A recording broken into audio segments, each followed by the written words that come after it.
les élections réellement libres, transparentes et démocratiques, et que ces élections débouchent, s'il vous plaît, sur une paix sociale, sur la stabilité, et non pas sur la guerre civile, comme ça a été au Burundi, en Angola, au Congo-Brazza. Et nous ne sommes pas les seuls à tirer sur la sonnette d'alarme. Vous avez des organisations internationales qui ont dit que si les élections se déroulent au Congo, telles que on est en train de cheminer maintenant, il y aura une violence généralisée après ces élections. Il y en a même qui parlent de la troisième guerre. Et l'ensemble de la société civile congolaise est d'accord avec nous. Nous avons la documentation ici qui disent non, nous ne sommes pas d'accord avec la façon dont ces élections sont en train de se préparer. Nous ne sommes pas d'accord avec la loi électorale, etc. Nous ne sommes pas les seuls.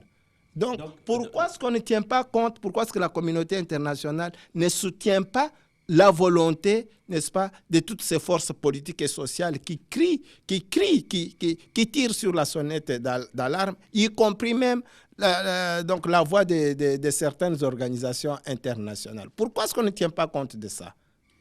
Docteur, vous dites que l'UDPS attend les élections. Mais nous aussi, nous parlons élections. C'est comme si nous faisons chacun allusion à deux élections différentes. Nous savons qu'il y a élection en 2006 qui se prépare déjà de maintenant. Mais vous parlez des autres élections. C'est des élections que vous attendez quand comme ça? Non. Nous voulons que les élections se fassent le plus rapidement possible si ces préalables sont remplis. Mais le référendum tel qu'il se prépare, le pouvoir qui est en train de préparer ces référendums, la loi électorale, le problème de l'armée, qui doit sécuriser la population, les biens, et même faire accepter les résultats des élections. Tous ces problèmes doivent être résolus. Vous aimeriez que le Congo aille aux élections avec une partie des milices privées qui obéissent encore à certains seigneurs de guerre et qui sont prêts, directement après les élections, à égorger notre population, à refuser les résultats, à faire couler encore le sang. Nous voulons que tous ces problèmes-là soient résolus avant d'aller aux élections. Il ne faut pas partir, il faut partir du bon pied et dans la bonne direction. C'est ça que nous demandons. Nous avions demandé, quand cette transition a commencé, nous avions utilisé une image. On dit, mais ce train démarre, au lieu d'aller vers le nord, le train est en train d'aller vers le sud, et nous voyons qu'il n'y a pas de pilote là-dedans. Il y a plutôt des escadrons de la mort. On a dit non, l'UDPS exagère. Où est-ce que nous sommes aujourd'hui? Vous savez qu'on parle aujourd'hui sur le plan international de la catastrophe humanitaire et sanitaire au Congo, l'une des catastrophes les plus graves dont on parle très peu et pour lesquelles la communauté internationale ne se mobilise même pas suffisamment assez. Vous savez qu'il y a 31 000 Congolais qui meurent par mois. Hein? Voilà. C'est une question que vous posez, que nous aussi nous posons. Mais pour revenir à ce que vous venez de dire et essayer d'évoluer, vous évoquez déjà des sujets, des questions à résoudre, donc parmi lesquels vous avez parlé du référendum. C'est ce qui va se faire d'ici, donc le 18 déjà du mois de décembre, il y aura référendum. Mais qu'est-ce que vous dites à la population congolaise qui attend impatiemment ces référendums? Il faut faire échec, et sans nuance. Il faut faire échec à ce référendum s'il n'y a pas de consensus politique national avant ce référendum. Il faut faire échec à ce référendum pour des raisons bien précises que nous sommes prêts à vous donner. Il faut faire échec à cela et que la population ne se trompe même pas d'aller dans les urnes pour mettre le non. Les machines sont déjà truquées, vous savez ça. Il y a déjà des bulletins de oui partout là. Il faut que la population reste à la maison et décrète le deuil national ce jour-là. Avec des banderoles devant des maisons où on dit, nous disons non au régime Kabila 1 plus 4 égale 0. Nous disons non à ce référendum. Nous choisissons aujourd'hui la liberté au lieu de l'esclavage. Nous choisissons aujourd'hui la vie au lieu de la mort. Si le peuple se trompe, le peuple va creuser sa propre tombe ce jour-là, alors qu'on ne dise pas après que l'UDPS n'a pas tiré sur la sonnette d'alarme. Je voudrais vous donner un exemple. Je mets de côté toutes les critiques que nous avons déjà formulées au sujet du pouvoir organisateur même de ce référendum. Parlons même du projet même de constitution.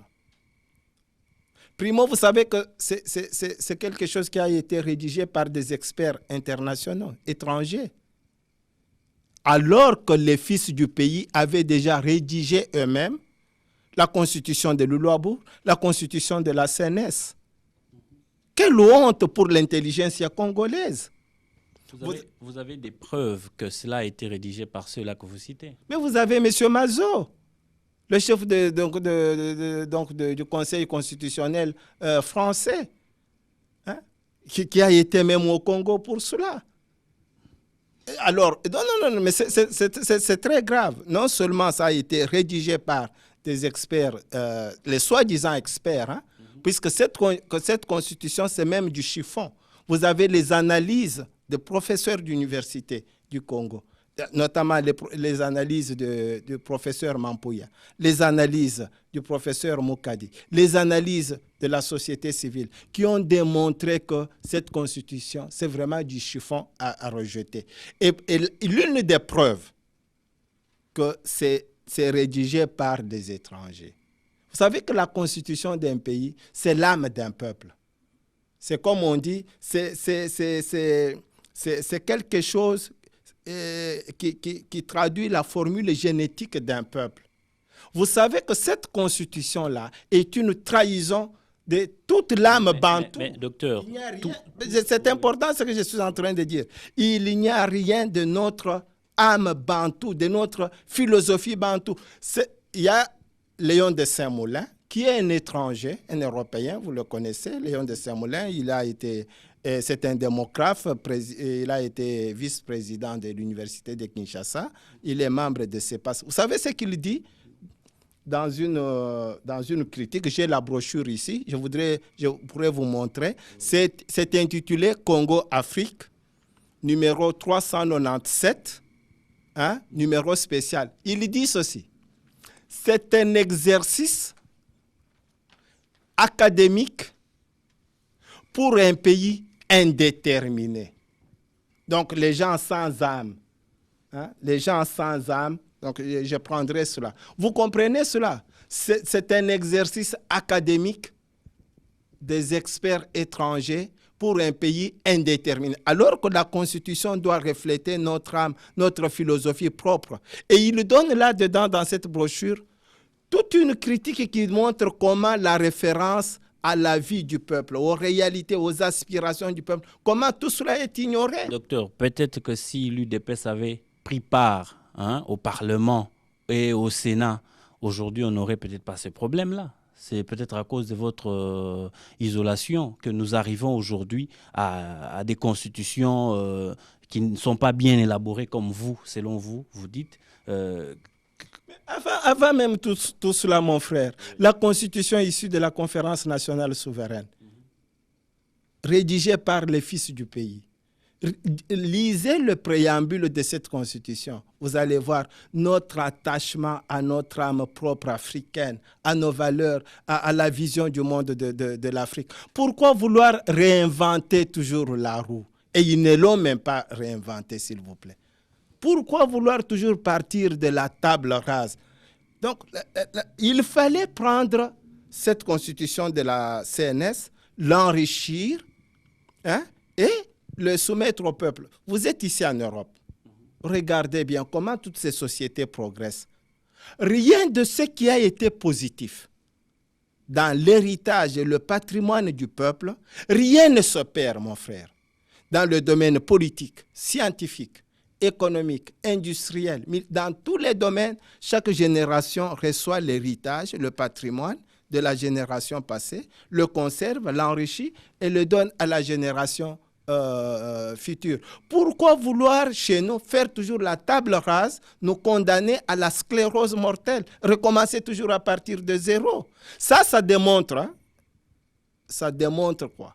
ça démontre la médiocrité. Et je pèse bien le mot. Ça démontre la médiocrité humaine de ces gens du régime 1+4. Médiocrité, pas dans le sens de moins bon vers le pire. Hein. La médiocrité humaine, la médiocrité ontologique et axiologique. Je dis la médiocrité qui touche même à leur être profond et à leur référence aux valeurs. Comment est-ce qu'on peut concevoir des choses pareilles pour notre peuple? C'est une honte, ça. C'est un recul. C'est inadmissible. Je pense que, docteur, moi, comme ceux qui vous suivent, ont compris la position de l'UDPS par rapport à ces référendums. Mais admettons deux fois. Mais il y a des raisons plus graves que ça, d'autres raisons qui démontrent que cette Constitution, même dans la formulation, même dans la forme, j'ai ici l'analyse du professeur Moukadi. C'est une honte, mon frère. Admettons alors que la population a compris ce que vous venez de dire et que la population dit non. Que propose l'UDPS après? Parce que nous reviendrons encore sur une autre proposition. Les propositions de l'UDPS se trouvent très bien claires. Après un non de la part de la population, bien sûr. Non, oui, c'est-à-dire il faut absolument, et je vous dis absolument, qu'il y ait ce consensus politique national. Sachez même que là, l'UDPS, met même de l'eau dans son vin. Pourquoi? Puisque vous savez que le peuple s'est même déjà prononcé pour un leadership politique responsable et représentatif. Voilà, donc l'UDPS, après, supposons un non de la part de la population, l'UDPS propose un consensus le propose déjà dès maintenant. Pourquoi perdre le temps? Pendant que nous perdons le temps, les autres pays ne nous attendent pas. Les pays limitrophes ne nous attendent pas. Ils continuent à piller les richesses, à envahir notre pays. Les Congolais se complaisent dans ce retard. Les autres ne nous attendent pas. Nous demandons déjà depuis longtemps.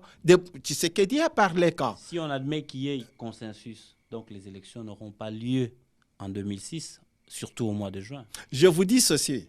Si on écoute l'UDPS et les forces politiques et sociales, les élections peuvent se dérouler même très rapidement puisque notre peuple est impatient. M. Tshisekedi a parlé quand ça? C'était déjà au mois d'avril. Le 2 avril, où il avait dit, voilà, je vous propose, il n'y a pas un vide, il y a le schéma de la CNS, enrichissez ce schéma. Donc le 30 juin 2005, selon les textes de l'accord global inclusif et selon la volonté souveraine de notre peuple, cette transition s'arrête. Réunissons-nous, rassemblons-nous, tout comme il l'avait fait même quand Laurent Désiré Kabila est arrivé. Il avait dit d'avance, mettons-nous vite ensemble. Et ce n'est pas le type de dialogue comme en Afrique du Sud qui va s'éterniser. Il avait dit 10 personnes, 20 personnes, des personnes qui viennent du pouvoir, quelques personnes qui viennent des forces politiques et sociales qui sont en dehors du pouvoir, n'est-ce pas? Quelques personnes avec, n'est-ce pas, la communauté internationale. Quelques personnes seulement peuvent résoudre ce problème-là. Ces élections-là, puisque notre peuple est animé de cette volonté de se choisir lui-même, ses dirigeants et ses institutions, ces élections-là peuvent se dérouler même très vite. J'aborde même le problème de l'argent. Vous savez qu'il y a des pays qui ont organisé les élections sans recourir à des milliards de la communauté internationale. Et vu la façon dont notre peuple attend ces élections, le peuple peut s'organiser au niveau des chefs de quartier, au niveau des chefs coutumiers, au niveau de tous ces ensembles-là, dresser des listes maison par maison et aller vite à ces élections et les faire de façon parfaite, plutôt que toutes ces machines, n'est-ce pas, truquées qu'on nous a amenées. Et vous savez que la société ZETES vient d'entrer à la bourse ici, avec l'argent de notre peuple, pendant que notre peuple meurt de faim et de misère là-bas. C'est inadmissible. Voilà, alors admettons maintenant pour conclure, parce que nous allons terminer, que la population, malgré toute cette campagne que vous êtes en train de mener, la population dit oui à cette constitution et que le train continue. Qu'est-ce que l'UDPS par après fera? Quelle sera la position de l'UDPS et qu'est-ce qu'elle aura à penser du processus électoral qui va continuer si la population disait oui? Voilà, la position de l'UDPS est toujours la même. Nous sommes avec vous sur ce plateau. Nous participons à beaucoup de conférences. Vous savez, nous abordons les problèmes de notre pays avec toute l'objectivité, avec tout l'amour de notre patrie, de notre peuple, nous voulons qu'on puisse nous convaincre du contraire. Tant qu'on ne nous convainc pas du contraire, nous n'allons pas céder à des chantages, à quoi que ce soit. Et regardez, puisqu'on ne nous écoute pas, on va toujours vers l'enfer. Et je souhaite de tous mes voeux que notre peuple ne se trompe pas le 18 décembre, que notre peuple ne dise pas oui à ce référendum. L'autre peuple va creuser lui-même sa propre tombe, hein, et pour toujours et pour longtemps, même pour les générations futures. Il faut qu'on nous écoute. Tant qu'on ne nous écoute pas, nous n'avançons pas, nous reculons, nous nous enfonçons.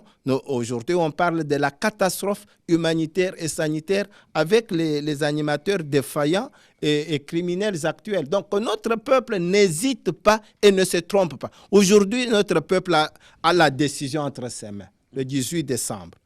Voilà. Que le peuple ne se trompe pas, que le peuple fasse échec à ce référendum et au régime qui organise ce référendum. Voilà, merci beaucoup, docteur, et à notre frère qui était là, Patrick, qui sont des l'UDPS. Chers amis téléspectateurs, vous venez de suivre par vos propres oreilles et vos propres yeux, vous venez de voir la position et comprendre la position des l'UDPS d'Étienne Tshisekedi, le leader Maximo, par le biais, bien sûr, de leurs représentants ici, le docteur Mpouila, qui a toujours été là. Nous l'avions vu le 30 juin, nous le voyons chaque fois qu'il y a les affaires des Congolais. Merci beaucoup pour votre attention et à la fois prochaine.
bokoma wapi Nzambe?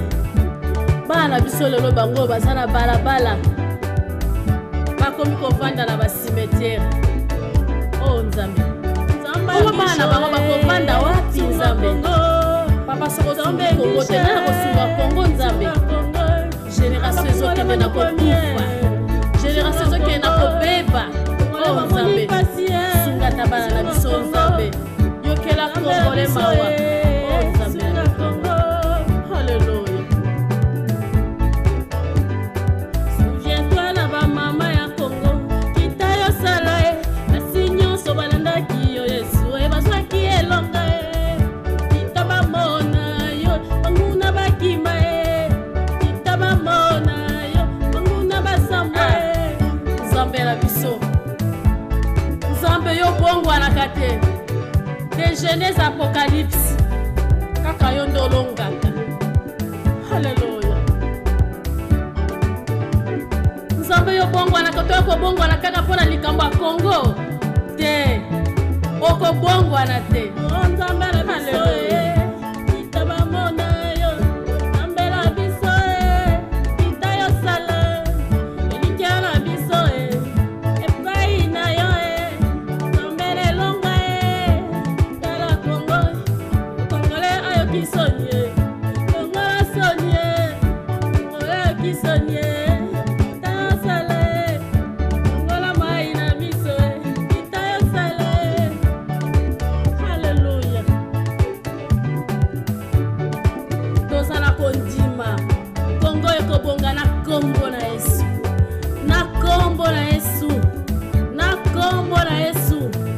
Kongo ekobongwana, oyo nyonso ezosala malero na Kongo ekotikala isi.